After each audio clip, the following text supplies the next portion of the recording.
أعوذ بالله من الشيطان الرجيم بسم الله الرحمن الرحيم الحمد لله نحمده ونستعينه ونستغفره ونؤمن به ونتوكل عليه ونعوذ بالله من شرور أنفسنا ومن سيئات أعمالنا من يهده الله فلا مضل له ومن يضلله فلا هادي له ونشهد أن سيدنا وسندنا وشفيعنا محمدا عبده ورسوله قال الله تبارك وتعالى في القرآن المجيد والفرقان الحميد أعوذ بالله من الشيطان الرجيم بسم الله الرحمن الرحيم يا أيها الذين آمنوا اتقوا الله حق تقاته ولا تموتن إلا وأنتم مسلمون سبحان ربك رب العزة عما يصفون وسلام على المرسلين والحمد لله رب العالمين.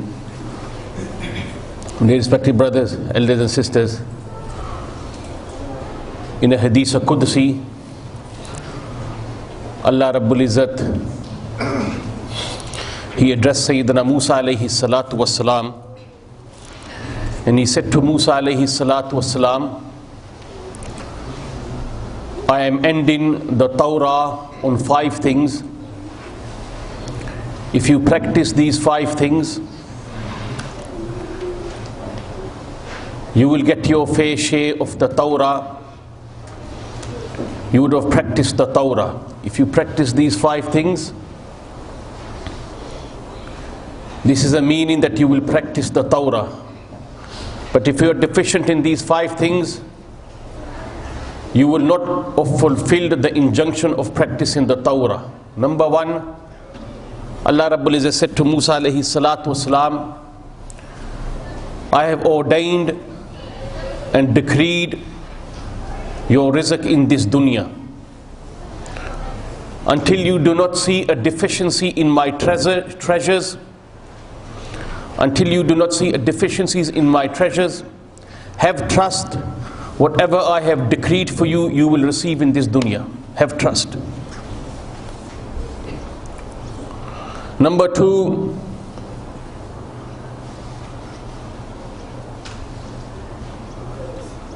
if you do not see my dominion, my power,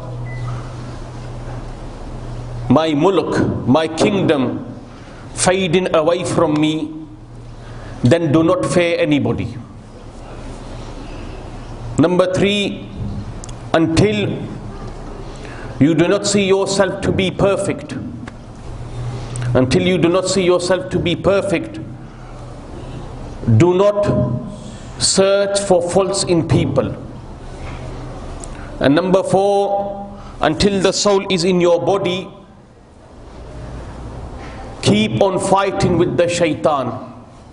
And number 5, do not be unfaithful of my wrath and my punishment and my adhab, even if you are in Jannah. Even if you are in Jannah, do not become unfaithful of my itab, my punishment and wrath. Sayyidina Usman Ghani radiyallahu ta'ala an, he said, I have found the sweetness of Iman in 4 things.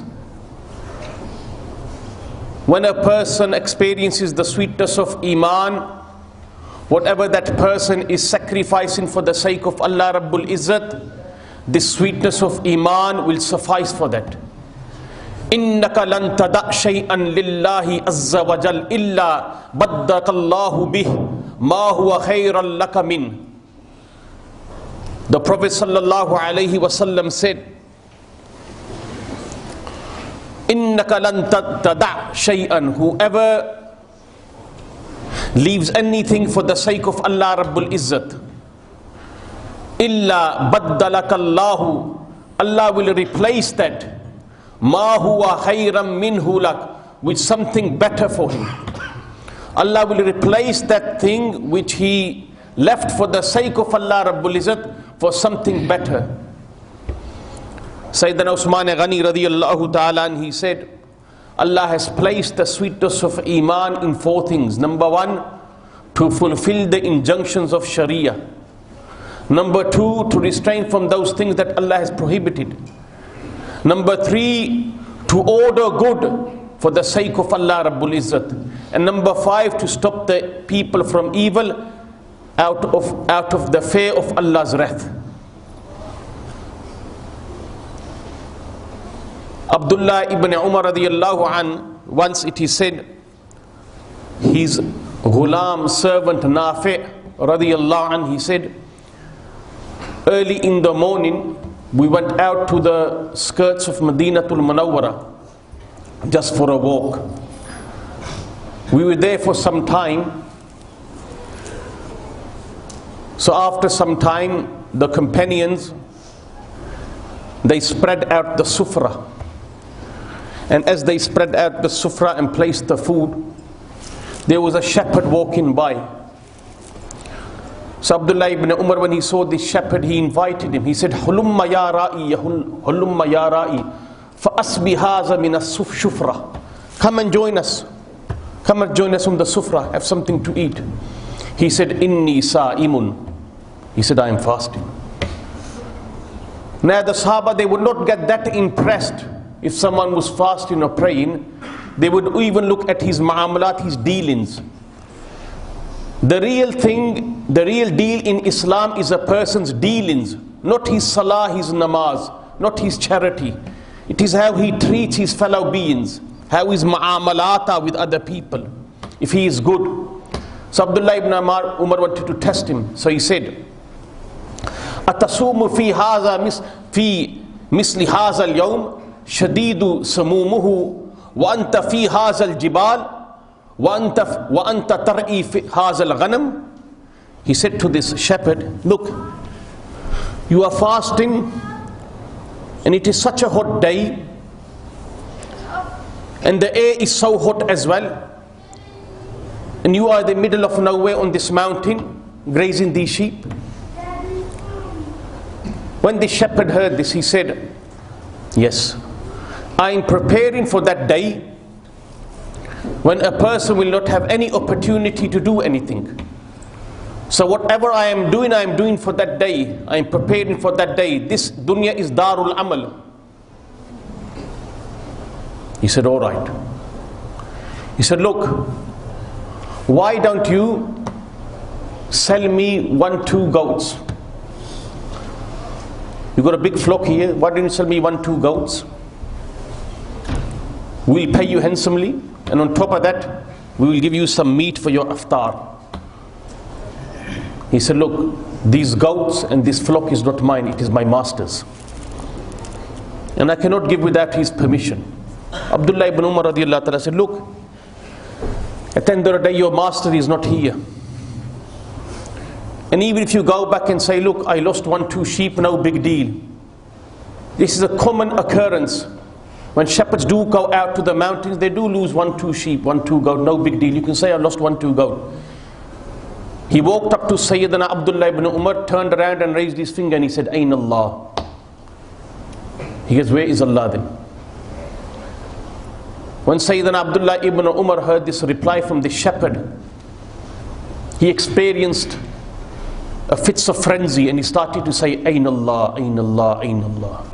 When he returned back to Madinatul Munawwara, he sent someone, he sent Nafi to find out who shepherded this wood.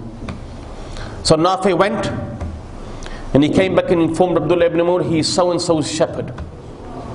Abdullah ibn Umar, he went up to him and he said, look, how much do you want to free this shepherd and and how much do you want for your flock of sheep? He said, this much amount of money. Abdullah ibn Umar, he brought the slave, brought the flock of sheep, came back to that person and said, look, you are free. It does not befit a person of your stature and of your piety and righteousness to be a slave.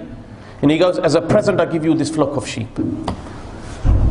فَإِنَّكَ لَن تَدَعْ شَيْئًا لِلَّهِ عَزَّ وَجَلَّ بَدَّلَكَ اللَّهُ بِهِ مَا هُوَ خَيْرًا لَكَ مِنْ.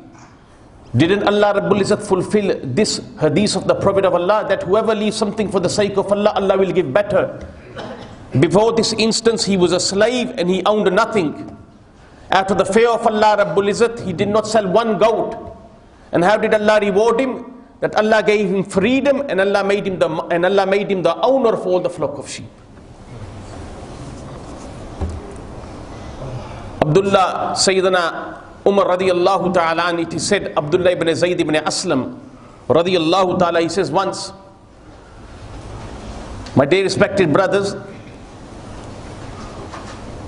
Once you experience the sweetness of Iman, then you will realize the bitterness of sin. The realization of the bitterness of sin comes with the experience of the sweetness of Iman. Now those brothers and sisters that pray, for instance, one day you miss your salah, how bad do you feel? That is a little sweetness of Iman. You do an act of good, you feel good. This is a bit of sweetness of Iman. You sacrifice your time, you sacrifice your work, and you come to Jummah. No one here, no one in the entire world would be ready to sacrifice their Jummah and stay at work. Why? Because at that time we are experiencing a bit of sweetness of Iman. We are not ready to give that up. The boss can say, I'll give you extra $200-300. We will reject. No. We will not sacrifice our Jummah. This is sweetness of Iman. What is stopping us? It is that sweetness of Iman that is stopping us to remain at work, and that is forcing us to come to the masjid. It is the sweetness of Iman. All we have to do is increase on that sweetness, and then a time will come where even a little khilaf-e awla, a little bit of disobedience to Allah will feel a mountain of load for us. A mountain of load for us. Effort is required. Abdullah ibn Zayd ibn Aslam radiyallahu anhu, he says that once at night we were patrolling the streets of Madinatul Munawwara, and this was the practice of Sayyidina Umar. He would patrol the streets of Medina at night. Why? To see if there is anyone hungry, to see if there is a traveler in need. In general, to see if anyone is in need, he would travel the streets. What great people. When would they sleep?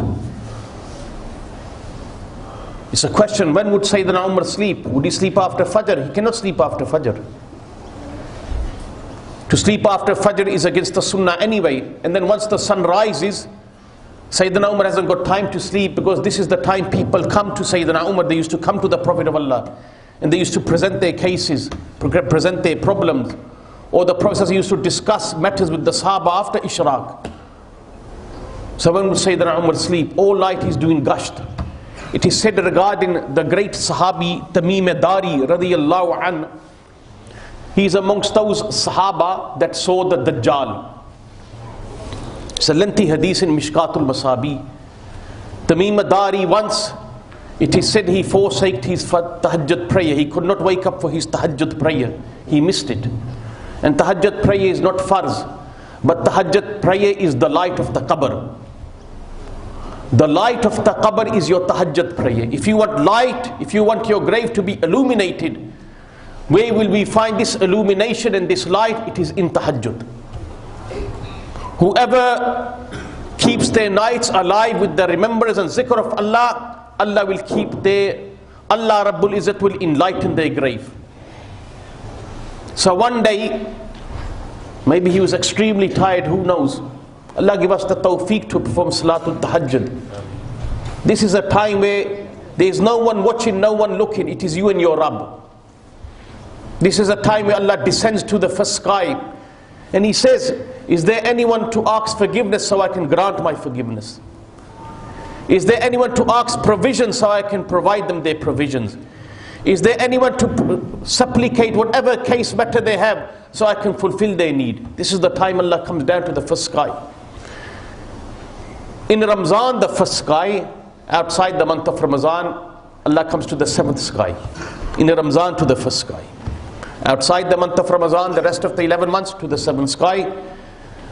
This is just to differentiate Ramzan from other months. That in the month of Ramazan, the mercy of Allah is at its peak. It is at its peak, that's why Allah comes to the first sky. Not in the literal sense, but His mercy comes down to the first sky. So Abdullah ibn Zayd, he said, we were patrolling the streets of Madinatul Munawwara, and it was very late in the night. Sayyidina Umar became a bit tired. So he reclined and stood against a wall. And as Sayyidina Umar was reclining and standing against the wall, he heard two females talking inside. most probably a mother and a daughter. And the mother was saying to the daughter, daughter, get up and mix some water in the milk, please. Get up and mix some water in the milk. So she says to her mother, oh mother, haven't you heard the command, the order of Sayyidina Umar today? The announcement he made. The mother said, what announcement did he make? She said, today Sayyidina Umar made this announcement that no one should mix water with milk. She said, don't worry daughter, get up and just mix the water in the milk. Hazrat Umar is not here, and nor is the person who made the announcement is here. No one is here, just mix the milk. Don't talk. She said, this is not possible that in front of Sayyidina Umar I obey him and behind his back I disobey him. It's not possible. That in front of the people I obey Allah and behind closed doors I disobey Allah Rabbul Izzat. It's not possible. She said, Ayn Allah, where is my Allah? My Allah is watching. Even if Umar and his announcer, the official announcement of the state is not present, Allah is watching. My Allah is watching. Ayn Allah.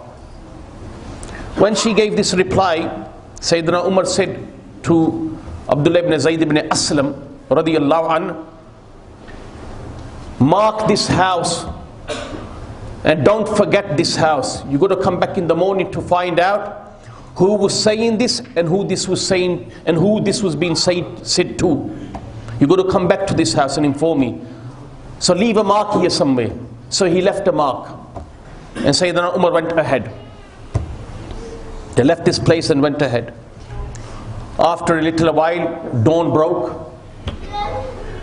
They went to Masjid al-Nabi, performed Fajr prayer, and then Sayyidina Umar, he sent Aslam to this house. He said, go back to that house and find out who these two ladies were, and find out if there is any male present at home as well.